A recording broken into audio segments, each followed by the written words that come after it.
पंतप्रधान नरेंद्र मोदी आणि शरद पवार सोलापूरच्या दौऱ्यावर आहेत। मोदी आणि शरद पवार यांच्या दौऱ्यामुळे लोकसभा निवडणुकीचं वातावरण आता तापलंय। पदाधिकाऱ्यांसोबतच्या बैठका आणि मेळाव्यासाठी शरद पवार सोलापूरच्या दौऱ्यावर आहेत। तर या संदर्भात अधिक माहिती घेऊयात आमचे प्रतिनिधी सागर सुरोसे यांच्याकडून। सागर, काय अधिकचे अपडेट्स आहेत?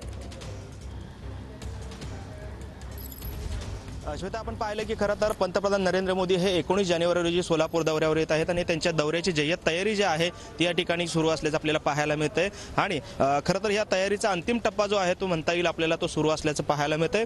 कारण उद्या पंतप्रधान नरेंद्र मोदी यांच्या हस्ते 15,000 घरांच्या चावी वाटपाचा कार्यक्रम जो आहे तो पार पडणार आहे आणि त्यासाठीच पंतप्रधान नरेंद्र मोदी हे साधारणपणे 1.5 तासाच्या सोलापूर दौऱ्यावर असणार आहेत।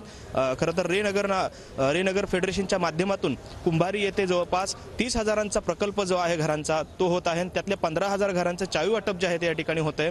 खरं तर 2019लाच पंतप्रधान नरेंद्र मोदींनी या कामाचं भूमिपूजन केलेलं होतं आणि त्याच वेळेस त्यांनी सांगितलं होतं की ह्याची चावी वाटपाला देखील मीच येईल। आणि आज पार्श्वभूमीवर आता लोकसभेचे रणधुमाळी जे आहे ते सुरू झालेले आहे आणि दुसरीकडे 19 तारखेला म्हणजे उद्याच या ठिकाणी राष्ट्रवादी काँग्रेसचे सर्वेसर्वा शरद पवार हे देखील सोलापूर जिल्ह्याच्या दौऱ्यावर असणार आहेत।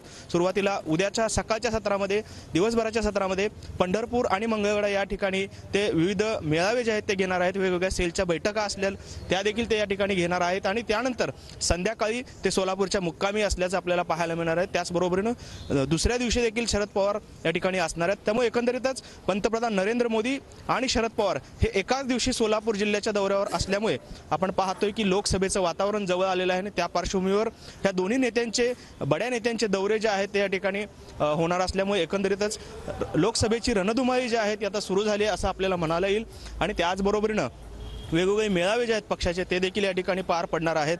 खरं तर उद्याच्या कार्यक्रमासाठी मुख्यमंत्री एकनाथ शिंदे, उपमुख्यमंत्री अजित पवार, उपमुख्यमंत्री देवेंद्र फडणवीस हे देखील असणार आहेत। आणि त्याचबरोबरीनं देवेंद्र फडणवीस संध्याकाळी अक्कलकोटमध्ये देखील एक मेळावा जो आहे तो घेणार आहेत। त्या ठिकाणी एसटी स्टँडचं भूमिपूजन जे आहे त्या ठिकाणी पार पडणार आहे आणि त्यामुळे एकंदरीत राजकीय रणधुमाळी जी आहे किंवा लोकसभेचा धुरळा जो आहे तो आता राजकीय धुरळा उडायला सुरुवात झाली असं म्हणता येईल। श्वेता, अगदी धन्यवाद आपण दिलेल्या या सविस्तर माहितीसाठी।